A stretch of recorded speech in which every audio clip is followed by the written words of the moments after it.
लभन्ते शुकसारिकाः वगास्तत्र न बध्यन्ते मौनम सर्वार्थ साधनम। निश्चित रूप से सफल व्यक्ति प्रायः मौन रहकर ही अपने और समाज के कल्याण हेतु तत्पर रहते हैं। महापुरुषों के व्यक्तित्व की श्रेष्ठता उनकी वाणी से नहीं अपितु सद्गुणों से प्रकाशित होती है। कहते हैं कि मौन में हमारी आत्मीय शक्ति दिव्यता के साथ और अधिक प्रभाव वाली हो उठती है। पर सांसारिक व्यवहार के ताने बाने में बुने कर्तव्यों के साथ अपने अधिकारों के लिए कभी कभी हमें मौन को त्याग कर मुखर होना ही होता है। तो इसी मुखरता को मौन की प्रच्छन्न शक्ति के साथ प्रातःकालिक कार्यक्रम सुप्रभातम में प्रस्तुत करने हेतु हम पुनः उपस्थित हैं आप सभी के बीच। स्वीकारें स्वागत व सत्कार के साथ सादर नमस्कार। मैं हूं नारायण दत्त मिश्र।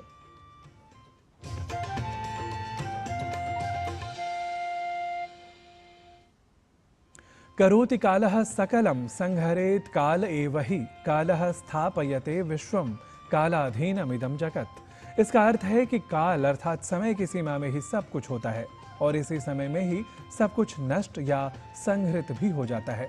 समग्रता से कहें तो समय ही विश्व को धारण करता है, इसलिए यह संसार भी समय के नियंत्रण में स्वीकारा जाता है। तो काल अर्थात समय के स्वरूप को, आज के समय की गति को समझने का यथासंभव प्रयास कर लेते हैं अब सुप्रभातम की पहली प्रस्तुति आज के पंचांग के माध्यम से। आज का पंचांग युगाब्द 5127, विक्रम संवत 2082, शक संवत 1947, दक्षिणायन, मार्गशीर्ष मास, कृष्ण पक्ष, अमावस्या तिथि, बृहस्पतिवार, विशाखा नक्षत्र। आज का दिन सभी के लिए मंगलमय हो।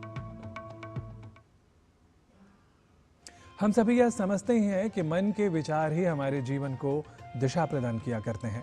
सकारात्मक अर्थात एक पॉजिटिव विचार हमें आगे बढ़ने में सहायता प्रदान करते हैं। अतः मनुष्य को चाहिए कि वह नकारात्मक विचारों के चिंतन में समय व ऊर्जा को नष्ट न करे। यही भाव लिए है आज का सुभाषित।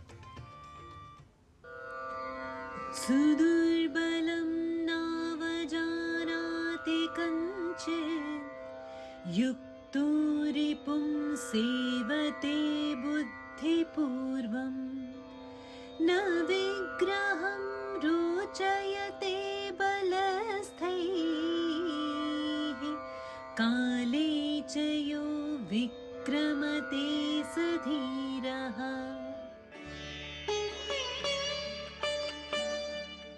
जो किसी कमजोर का अपमान नहीं करता, हमेशा सावधान रहकर बुद्धि विवेक द्वारा शत्रुओं से निपटता है, बलवानों के साथ जबरन नहीं भिड़ता तथा उचित समय पर शौर्य दिखाता है, वही सच्चा वीर है।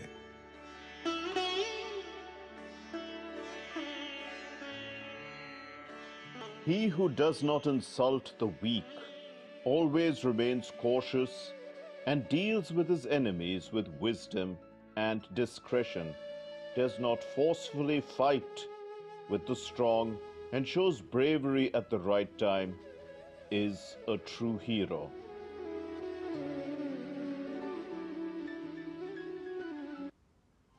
सुभाषित की प्रस्तुति के बाद अब क्रम है भारतीय ज्ञान परंपरा से जुड़ी प्रस्तुति विशेष का।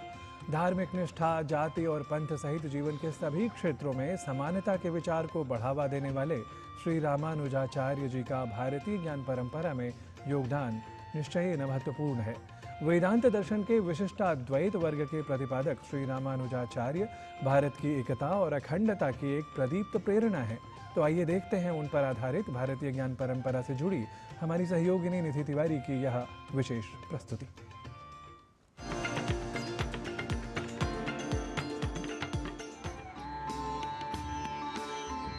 भारतीय ज्ञान परंपरा के ज्ञानवर्धक विचारों के अंतर्गत वेदांत दर्शन का स्थान अकाट्य है। वेदांत दर्शन के ही शाखा के अंतर्गत विशिष्टाद्वैत दर्शन के प्रतिपादक और सामाजिक समानता के समर्थक श्री रामानुजाचार्य का स्थान अविस्मरणीय है। श्री रामानुजाचार्य ने वेदांत की मूल अवधारणा को सभी के लिए सरल बनाने के लिए विशिष्टाद्वैत दर्शन की स्थापना कर समानता का संदेश दिया। श्री रामानुजाचार्य ने ईश्वर की भक्ति, करुणा, विनम्रता, समानता और आपसी सम्मान के माध्यम से सार्वभौमिक मोक्ष के विषय को सभी के सामने प्रस्तुत किया। धर्म कहता है न जाति ही कारणम लोके गुणाः कल्याण हेतव, अर्थात संसार में जाति से नहीं गुणों से कल्याण होता है। भारतीय दर्शन के प्रमुख लक्ष्य में अर्थात मोक्ष की प्राप्ति में श्री रामानुजाचार्य ने भक्ति को मोक्ष प्राप्ति का सर्वोत्तम साधन बतलाया है। उनके अनुसार यह भक्ति का साधन सभी के लिए सदैव सुलभ है। इसके साथ ही वेदांत के मूल विषय के अनुसार मोक्ष की अवस्था में आत्मा का परमात्मा अर्थात ब्रह्म में विलय नहीं होता, अपितु वह ब्रह्म के सदृश अर्थात ब्रह्म के प्रकार का हो जाता है। श्री रामानुजाचार्य ने समस्त देश में यात्रा करते हुए सभी के कल्याण की कामना करते हुए एकता और समानता का संदेश दिया। इतना ही नहीं, श्री रामानुजाचार्य ने अपने ग्रंथों के माध्यम से भी भारत की एकता और अखंडता का संदेश दिया। जो आचार्य रामानुज थे वो श्री वैष्णव आचार्य थे। उन्होंने भारत पर्यटन कर मतलब यात्रा कर अपना भारत देश को ये प्रधान मूलभूत तत्व ये जो है एकता और अखंडता, सब लोग भगवान का ही अवयव है, भगवान का ही दास है, भगवान का ही शेषभूत है। ये वैदिक सिद्धांत सनातन सिद्धांत को प्रचार प्रसार उन्होंने किया है। श्री रामानुजाचार्य की इसी ऐक्य भावना को विश्व के समक्ष रखते हुए उनकी स्मृति में हैदराबाद में 216 फीट ऊंची स्टैच्यू ऑफ इक्वलिटी प्रतिमा का अनावरण हुआ। राष्ट्र को समर्पित श्री रामानुजाचार्य की यह विशाल प्रतिमा धार्मिक निष्ठा, जाति और पंथ सहित जीवन के सभी क्षेत्रों में समानता के विचार को बढ़ाने के उद्देश्य से स्थापित की गई है। यह भव्य विशाल मूर्ति भारत मानवीय ऊर्जा और प्रेरणाओं को मूर्त रूप देते हुए श्री रामानुजाचार्य के ज्ञान, वैराग्य और आदर्शों की भी प्रतीक है। उन्होंने अपने काल के बाद भी ये सनातन धर्म का जो प्रधान सब एक ही है ऐसा तत्व का प्रचार प्रसार करने के लिए नवग्रंथ रत्न उन्होंने लिखा है। जैसे अखिल भुवन जन्मस्तेम भंगादि लीले विनद विविध भूत व्रात रक्षैक दीक्षे श्रुति शिरसि विदीप्ते ब्रह्मणि श्रीनिवासे भवतु मम परस्मिन् शेमुषी भक्ति रूपा। इस तरह उन्होंने सभी ग्रंथों में ही एकता और अखंडता का भाव थी प्रचार प्रसार किया गया है। भारत देश वही सनातन धर्म अभी भी हमारा साथ विराजमान है। भारतीय ज्ञान परंपरा की विशिष्टता में सन्निहित वेदांत दर्शन में जहां एक ओर अद्वैत भी है, द्वैत भी है और इन द्वैत अद्वैत को समाहित करते हुए श्री रामानुजाचार्य का विशिष्टाद्वैत भी है। विशिष्टाद्वैत के प्रतिपादक श्री रामानुजाचार्य के भाष्यों में ज्ञान की पराकाष्ठा है और वे भक्ति मार्ग के जनक भी हैं। एक ओर वह समृद्ध संन्यास परंपरा के संत भी हैं, तो दूसरी ओर गीता भाष्य में कर्म के महत्व को भी प्रस्तुत करते हैं। श्री रामानुजाचार्य भारत की एकता और अखंडता की एक प्रदीप्त प्रेरणा हैं। निधि तिवारी, डीडी न्यूज।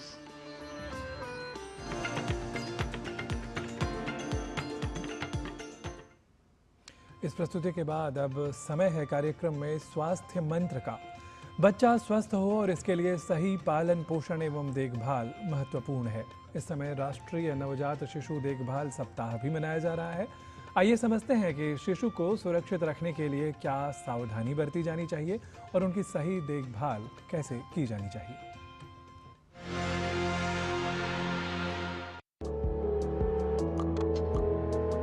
शिशुओं का स्वास्थ्य अहम विषय है।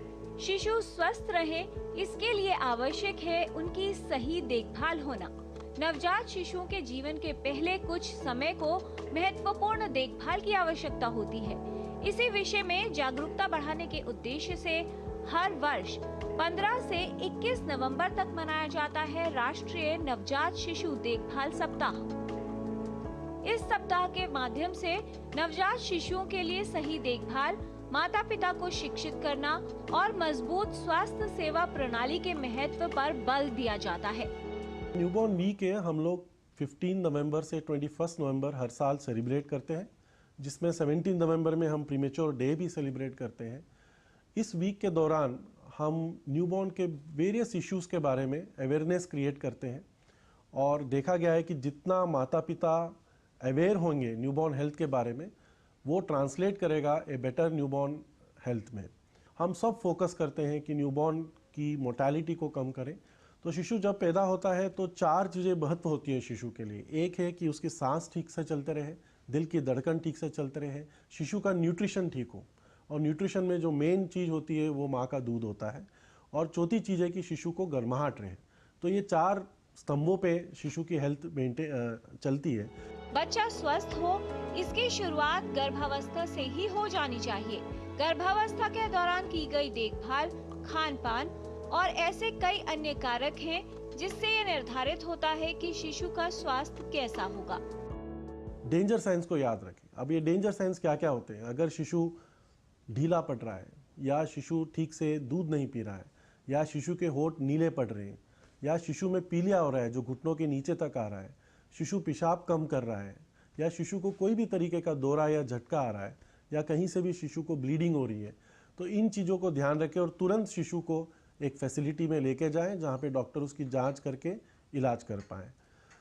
जैसे जैसे शिशु बढ़ता है वैसे वैसे जन्म पे कुछ टीकाकरण होते हैं, उनको सही तरीके से कराएं और आगे सारे टीके शिशु को दिलवाएं ताकि जो प्रिवेंटेबल डिजीज़ हैं 12 उनसे शिशु दूर रहे और आगे शिशु की हेल्थ जो है वो बेटर रहे।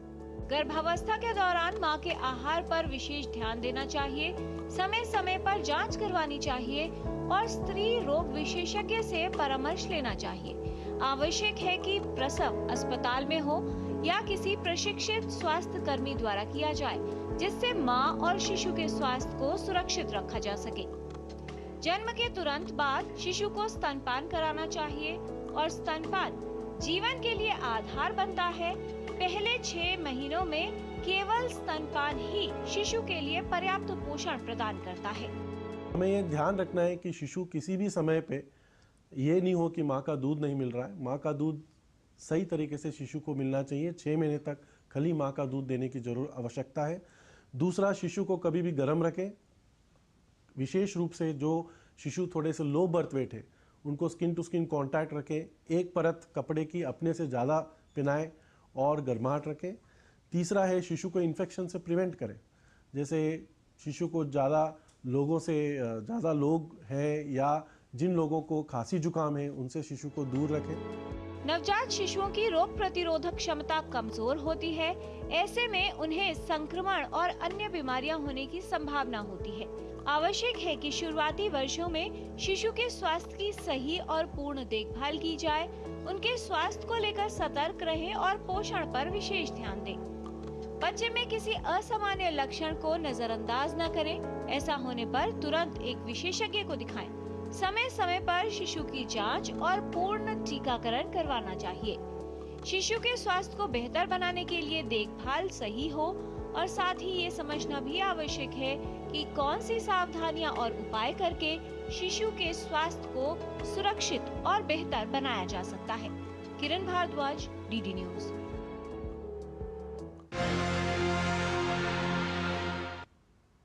इसी के साथ सुप्रभातम कार्यक्रम में अभी समय हो गया है एक अल्प विराम लेने का। अब देखते रहिए डीडी न्यूज, हम जल्दी ही लौटते हैं।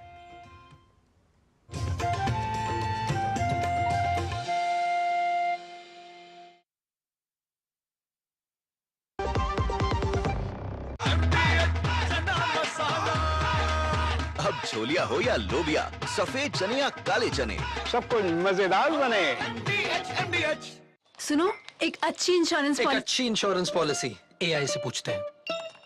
एक ऐसी पॉलिसी जिसमें प्रीमियम पेमेंट हो लिमिटेड पर इनकम आती रहे लाइफ टाइम। LIC का जीवन उत्सव। एक ऐसी पॉलिसी जो दे होल लाइफ इंश्योरेंस कवर भी। LIC का जीवन उत्सव। वाओ, चलो तो LIC की जीवन उत्सव पॉलिसी ही लेते हैं। मैं भी तुमसे यही कह रही थी, LIC का जीवन उत्सव। लाइफ टाइम सेलिब्रेशन मनाइए LIC के जीवन उत्सव के साथ। फ्यूचर सेट है। कौन है जो जोड़े देश को? विकसित भारत का विकसित भारत। लाल रंग इसका अपार, तीखा कम है फिर भी स्वाद। बेमिसाल बेमिसाल MDH Kashmiri. MDH Kashmiri. MDH।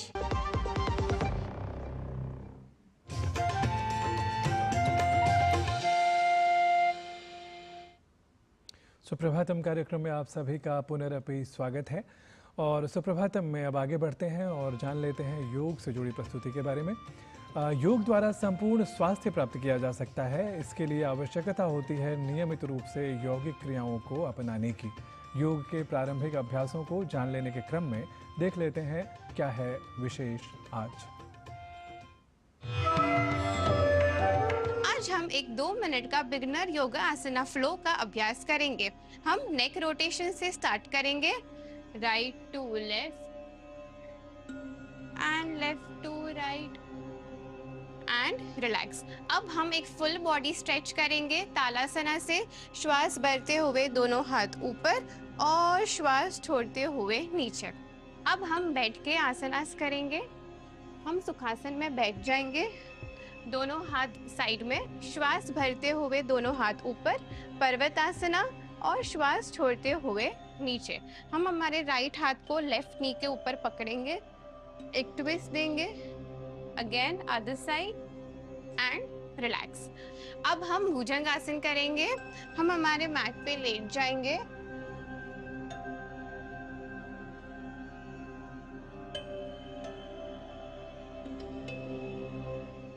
अब हम पवन मुक्तासन करेंगे। हम हमारी मैट पे लेट जाएंगे और अब हम हमारे दोनों पैरों को ऊपर उठाएंगे। दोनों पैरों को अच्छे से प्रेस करेंगे पेट की तरफ एंड रिलैक्स। यह सभी आसनों को हमें 5 से 10 राउंड तक रिपीट करना है और हर आसन में हमें 10 सेकेंड्स तक होल्ड करना है। आइए जानते कुछ और प्रैक्टिकल टिप्स योगा गुरु डॉक्टर हंसा जी योगेंद्र से।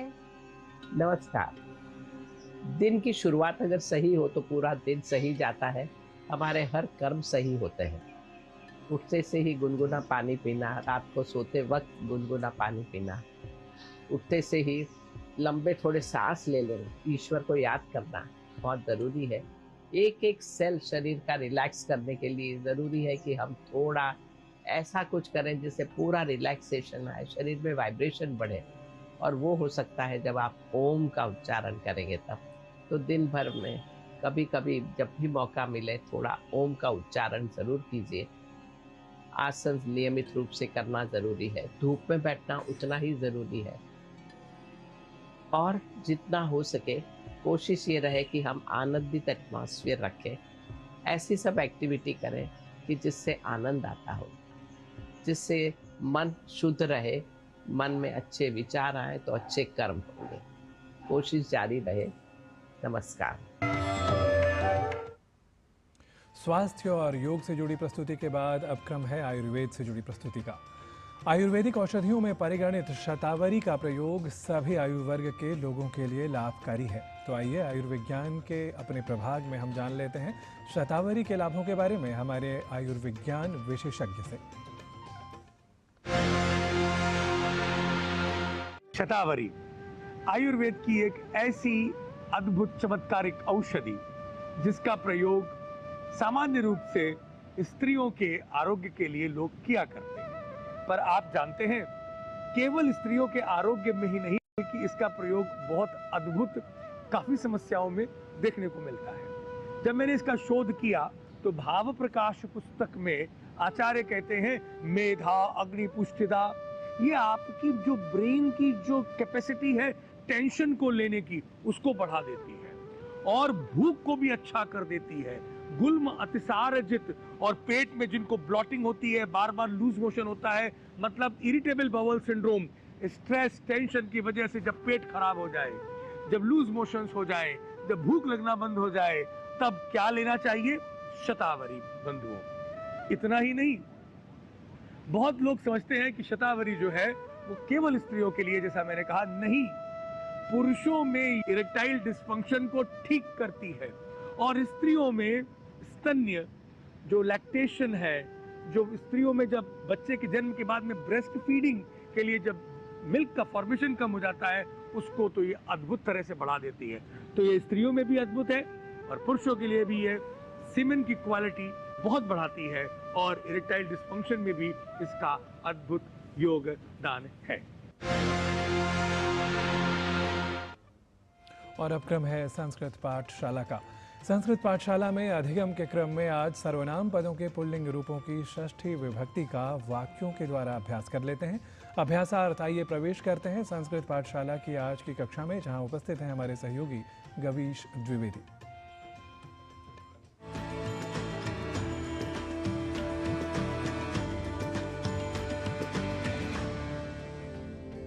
नमो नमः मित्राणि। संस्कृत पाठशालायां भवतां समेषां गवीशः। संस्कृत शिक्षण के क्रम में आज हम सर्वनाम पदों की तो संस्कृत पाठशाला की कक्षा को अभी यहाँ दे रहे हैं अभी हम विराम। अब संस्कृत पाठशाला की कक्षा के अगले क्रम में हम इस बारे में विशेष रूप से ज़रूर जानेंगे। तो अब हम अपेक्षा व उपेक्षा के भंवर में यह संसार जो कि अस्त व्यस्त और संत्रस्त है, कई प्राविधिक समस्याएं होती हैं, कई समस्याओं से हम दो चार होते हैं, तो इन समस्याओं के बाद हम उभरने के जो तौर तरीके सीखते हैं, जानते हैं, समझते हैं, उसी तौर तरीक़ों पर हमारा ध्यान हो और हम इन समस्याओं से आगे ऊपर उठें, इन समस्याओं से पार पाएँ, इसी विचार विशेष के साथ आज आप सभी के लिए एक नई जो रिपोर्ट है हमारी, जो कि सकारात्मक रिपोर्ट है, उस पर हम आज फोकस कर लेते हैं। राष्ट्रीय समुद्री विरासत परिसर जो गुजरात के लोथल में स्थित है, कुछ माह पूर्व ही प्रधानमंत्री ने यहाँ की प्रगति जानने के लिए प्रवास भी किया था, यह आप सभी को मालूम भी होगा। यह परिसर सिंधु घाटी सभ्यता के ऐतिहासिक लोथल स्थल पर भारत की समुद्री विरासत को प्रदर्शित करता है। तैयार होने के बाद यह परिसर अपने इस क्षेत्र में आर्थिक गतिविधियों को बढ़ावा देगा। तो आइए इसी सकारात्मक वृत्त को अभी हम देख लेते हैं। भारत की समृद्ध 4500 साल पुरानी समुद्री विरासत का जश्न मनाने और उसे संरक्षित करने के लिए गुजरात के लोथल में राष्ट्रीय समुद्री विरासत परियोजना यानी NMHC विकसित की जा रही है। दुनिया के सबसे बड़े समुद्री परिसर माने जाने वाले इस महत्वाकांक्षी परियोजना में 14 दीर्घाओं वाला एक संग्रहालय, थीम पार्क, लोथल शहर का पुनर्निर्माण और एक समुद्री अनुसंधान संस्थान शामिल है। NMHC का उद्देश्य शिक्षा, पर्यटन और समुद्री गतिविधियों में भारत की ऐतिहासिक और निरंतर भूमिका को प्रदर्शित करने के लिए एक वैश्विक केंद्र के रूप में कार्य करना है। ये प्रोजेक्ट अपने आप में भारत की 4500 साल पुरानी जो विरासत है, इसको यहाँ उल्लेख करता है। लोथल जो एक ज़माने में 4500 साल पहले दुनिया का सबसे बड़ा, विश्व का सबसे बड़ा एक पोर्ट था, और आज भी हमारे पास में कुछ अवशेष ऐसे मिल रहे हैं कि जिससे प्रतीत होता है कि लोथल में से पूरी दुनिया में, विश्व में हमारा व्यापार होता था, और लोथल अपना एक सांस्कृतिक केंद्र भी था। तो हमारा भारतीय लोगों का व्यापार के साथ में सांस्कृतिक आदान प्रदान भी होता था, और उसके लेके हम इस प्रोजेक्ट में 6 गैलरी बना रहे हैं जो अपने आप में एक अलग है। इस परियोजना में प्राचीन गोती का पुनर्निर्माण शामिल है। इस परिसर में 4 थीम पार्क होंगे, एक समुद्री और नौसैनिक थीम पार्क, एक जलवायु परिवर्तन थीम पार्क, एक स्मारक पार्क और एक एडवेंचर पार्क। जैसे जैसे डिफरेंट स्टेजेस से ये सबमरीन गुजरेगी, वैसे वैसे इस मॉडल का, इस सबमरीन जिसके अंदर मैं हूँ, उसका मूवमेंट होगा। और मेरे साथ हैं तेजस। तेजस, आप क्या देखते हैं आप यहाँ? मैं यहाँ पे प्रोडक्शन इंजीनियर हूँ। अच्छा, ये बताइए कि आपने ये जो मॉडल बनाया है, इसकी क्या खासियत है और कितने लंबे टाइम स्पैन को ये कवर करता है? इसमें ये है कि इसमें 15 डिस्प्ले है, ये वीडियो के साथ सिंक होगा, वैसे ही मोशन करेगा, और इसमें स्पीकर्स है, वो भी विजुअल 7D ऑडियो चलेगा इसमें, और ये 9 मिनट का वीडियो है इसमें, वीडियो के साथ ये राइड मोशन करेगा। इस परिसर को एक विश्व स्तरीय सुविधा के रूप में डिजाइन किया गया है जो पर्यटकों को आकर्षित करेगा, शैक्षिक अवसर प्रदान करेगा और स्थानीय अर्थव्यवस्था को बढ़ावा देगा। यह परिसर क्षेत्र में व्यावसायिक गतिविधियों को प्रोत्साहित करेगा। आसपास के क्षेत्र में करीब 20 रिजॉर्ट्स हैं। पीएम श्री नरेंद्र मोदी जी ने जो इनिशिएटिव लिया हुआ है उसके कारण इधर बहुत ही अच्छा इकोनॉमी बढ़ने वाला है। आजू बाजू बर्ड सेंचुरीज है और इधर टोटल फार्म हाउस की आजू बाजू लोकेशन में अराउंडिंग 30 से 40 अच्छी स्कीमें आ रही है। पूरे अहमदाबाद में आद्रोड़ा का एरिया इतना डेवलप हो रहा है, आद्रोड़ा साइड का, तो उससे अपना टूरिज़्म और ये जो लोथल और ये होने से बहुत सारी इधर टूरिज़्म बढ़ने वाली है। लोथल हेरिटेज से कनेक्टेड ही है ये साइट, बीच में ही पड़ता है, ज़्यादा 10 से 12 किलोमीटर बीच में पड़ता है, तो कनेक्टेड एरिया है और लोग फोटोग्राफी वहाँ पे करवाने जाते हैं और वेडिंग शूट वगैरह, टोटली वेडिंग वगैरह सब फंक्शन यहाँ पे होते हैं। लोथल सिंधु घाटी सभ्यता का एक प्राचीन बंदरगाह शहर था और ये भारत के गुजरात राज्य में स्थित है। विशाल बैरिस्टो की रिपोर्ट, डीडी न्यूज़। तो इस सकारात्मक वृत्त के साथ एक सकारात्मक सत्परामर्श यह कि हम दीपक की तरह संसार को प्रकाशित करने का सफल यत्न करते रहें और पूरे संसार को हम अधिक से अधिक अपने गुणों से प्रकाशित करते रहें। तो सुप्रभातम की प्रस्तुति में आज के लिए इतना ही। मुझे अपने सहयोगियों के साथ अभी दीजिए अनुमति। नमः सर्वेभ्यः।